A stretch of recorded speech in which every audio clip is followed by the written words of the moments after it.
Pembahasan kali ini agak-agak sensitif nih. Apalagi bikinnya ya jam berapa nih? Hampir jam setengah dua nih gue bikinnya nih. Pembahasannya sensitif. Gue mau cerita beberapa pengalaman gue ketika bertemu dengan orang-orang yang sudah mati.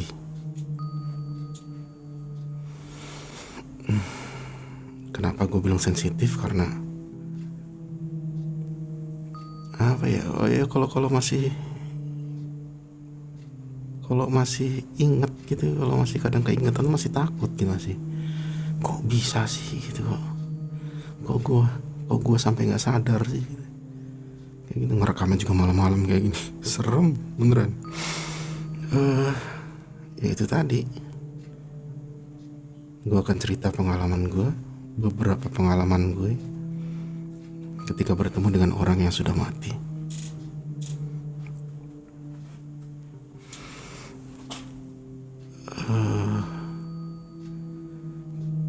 Kejadian pertama yang gue ceritain adalah ketika gue pertama kali menginjakkan kaki di Bandung.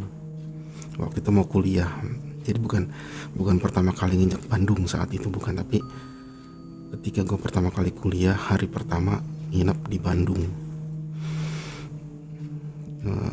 Waktu itu gue dapat kos-kosan di daerah Cimbeleit, sementara kampus di Pati Ukur waktu itu. Ini kosan pertama gue di Bandung, hari pertama pula, malam pertama.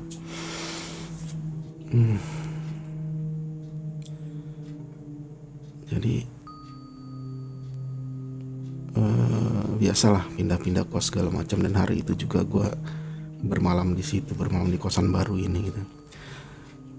Kosannya waktu itu persis depan Unpar, Universitas Parahyangan tuh di Cimbeleit, persis depan Unpar.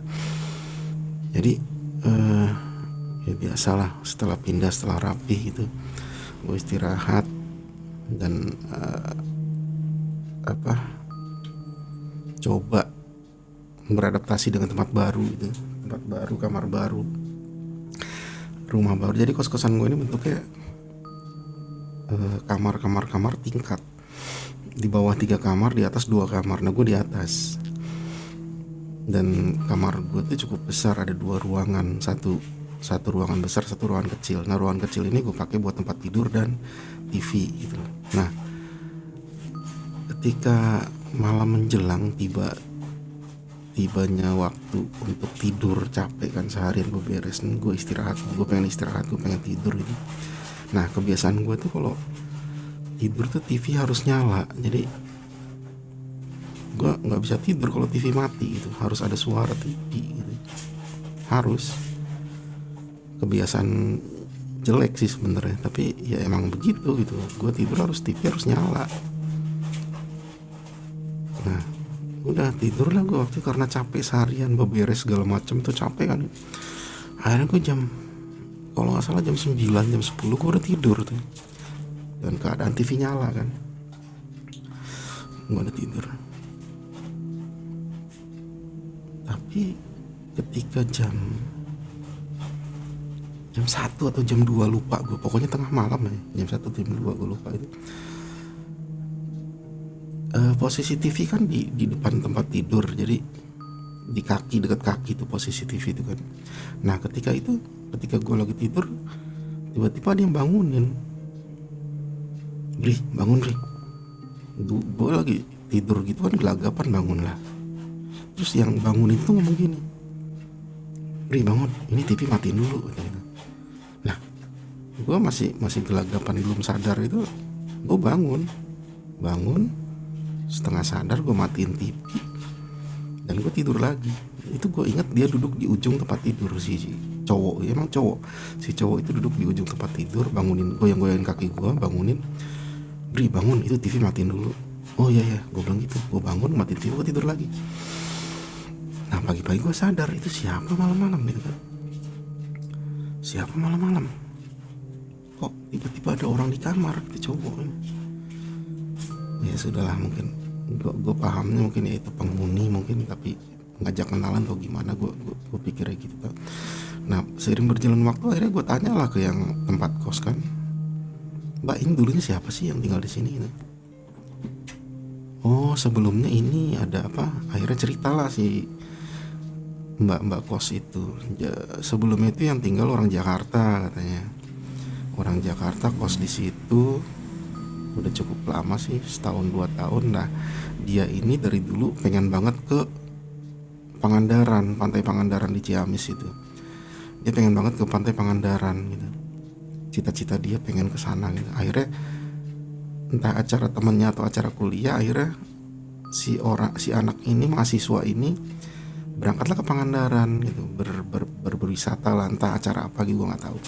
Ternyata di Pangandaran tuh dia berenang dan tenggelam, meninggal di situ, meninggal di Pangandaran, kos di kamar gue itu. Jadi dan itu belum lama, selang waktunya 6 bulan, paling 6 bulan sebelum gue masuk katanya itu. Jadi ya setelah digambarin anaknya kayak gimana gitu, anaknya gini-gini, oh ya bener persis sama yang bangunin gue tengah malam suruh matiin lampu, ya kayak gitu anaknya. Ya itu pengalaman pertama. Selebihnya sih ya di kamar itu banyak kejadian, tapi nanti aja lah ceritanya. Nah pengalaman yang kedua, gue masih di Bandung nih, masih di Bandung. Jadi gue punya teman akrab waktu itu, namanya Hendra. Di Hendra ini orang kaya banget. Kejadian kedua masih di Ciumuleuit juga.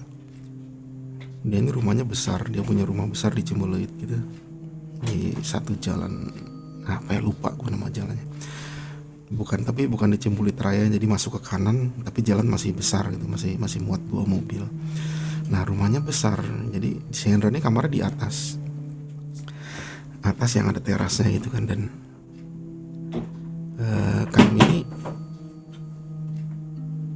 kami ini sering nginep di tempat Hendra karena ya tempatnya nyaman, kamarnya gede, luas, ada terasnya pula di atas. Nah si teras ini menghadap ke jalan depan itu, jalan komplek gitu. Nah kami ini kan sering nongkrong di teras depan itu kan sampai tengah malam, kadang sampai pagi gitu ngobrol. Saking seringnya itu sampai sama yang penjaga malamnya itu, Hansip, itu udah akrab tuh. Jadi kayak bapak-bapak tua lah, umur 60-50 gitu lah, sampai akrab gitu loh. Kalau si bapak tua ini, si bapak Hansip ini lewat, jadi kami teguran gitu, kami sapa, Pak keliling Pak, iya Cep gitu kan. Udah ya seperti itulah gitu, tegur-teguran gitu tuh.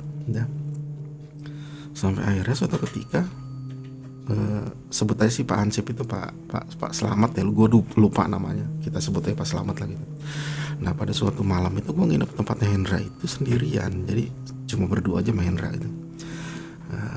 Jadi sekitar jam 1 jam 2 malam gitu kan, gue nongkrong di teras depan, Hendra di kamar. Lewat nih si Pak Selamat ini, Pak Hansip ini, Pak keliling Pak.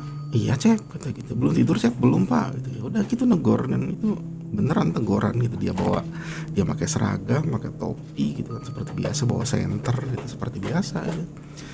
Udah, nah si Hendra ini denger omongan gue di luar itu, keluarlah dia. Lu ngomong sama siapa Bri? Itu tadi barusan Pak Selamat lewat. Lah Pak Selamat? Iya. Hendra langsung beda tuh gelagatnya kan. Sudah akhirnya, Bri masuk cepetan, masuk kamar. Apa sih? Udah masuk, ngajak gue masuk kamar dari teras.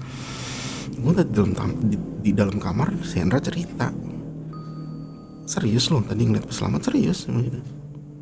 Tahu nggak sih, Pak Selamat tuh udah meninggal seminggu yang lalu. Innalillahi. Itu ternyata Pak Selamat tuh udah meninggal seminggu yang lalu, sebelum gue teguran malam itu gitu.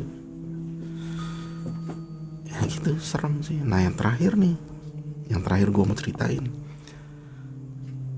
ini sih tetangga gue di sini, rumahnya di sebelah, 2 rumah lah dari sini, tetangga, namanya Pak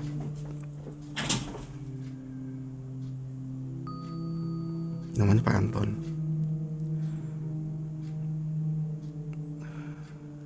Kami cukup akrab lah, sering nongkrong di depan rumahnya di situ.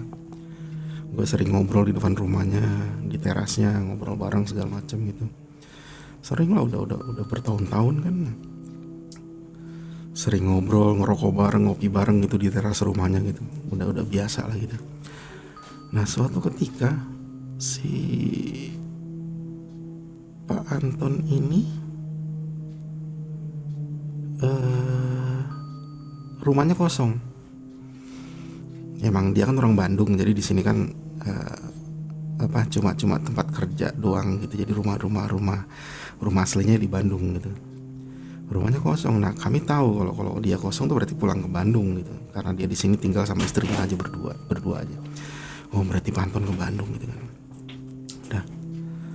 Ya sudah, itu berapa hari itu rumahnya kosong, seminggu 2 minggu lah kalau nggak salah. Akhirnya suatu malam nih gue pulang kerja bawa motor, parkir depan gitu. Gue lihat rumahnya si Pak Anton ini udah nyala lampunya. Tadinya gelap kan, gue pikir kan ya emang mudik. Nah tiba-tiba nyala.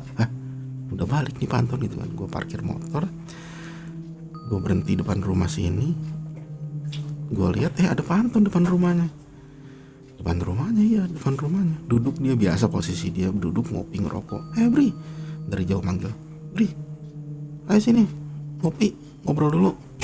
Ya om, bentar om, mau masukin motor bentar. Ya udah mampir ya om. Udah, gue masukin motor dulu. Tapi kok gue gerah gitu loh, maksudnya pengen mandi gitu. Nggak biasanya gue nongkrong aja, belum mandi ya gue nongkrong kan. Ini enggak, gue pengen banget mandi gitu. Udah, akhirnya gue keluar lagi. Om, tunggu bentar ya, gue mandi dulu. Oh ya udah, sip. Gue mandi dong, masuk mandi, terus gue keluar lagi tiba-tiba setelah beres mandi nih gue keluar lagi gitu, mau ke rumah Pak Anton lah. Tiba-tiba rumahnya gelap lagi. Udah gelap rumahnya, gue gitu. Ya udahlah, mungkin mau istirahat, baru pulang dari Bandung, mungkin mau istirahat gitu. Ya udah, gue masuk lagi ke rumah. Udah, besoknya hari Sabtu kalau nggak salah, Sabtu atau Minggu gue lupa. Besok hari Sabtu siang itu pintu depan rumah gue diketok. Assalamualaikum, waalaikumsalam. Gue buka pintu, ternyata Bu Anton. Sore bang. Ternyata Bu Anton. Jadi ya Bu, apa kabar? Iya Bri, mau kasih tahu, maaf telat gitu, nggak telat ngasih taunya. Jadi kemarin kami pulang ke Bandung itu karena bapak tuh karena bapak tuh sakit katanya gitu kan. Udah, oh sakit, iya. Nah 3 hari yang lalu bapak meninggal. Innalillahi, kaget kan lah. 3 hari yang lalu, iya. Bukannya semalam ibu udah datang ke rumah? Enggak, baru datang tadi pagi katanya. Ini mau ngambil barang-barang segala macam, terus sambil ngasih tahu yang lain juga. Itu ternyata Pak Antoni udah meninggal 3 hari yang lalu, 3 hari sebelumnya gitu. Padahal semalam gue tegur-teguran sama dia. Ya untung aja gue maksa mandi dulu gitu. Coba kalau gue langsung ke situ, apa coba yang terjadi? Semalaman gue ngobrol sama almarhum kan ya. Jadi gitu. Jadi gue nggak bisa lama-lama cerita tentang ini ya. Ini udah malam, udah agak serem juga. Jadi cukup 3 cerita aja dulu ya. Selebihnya kapan-kapan, takut gue. Itulah pengalaman gue ketika bertemu dengan orang yang sudah meninggal.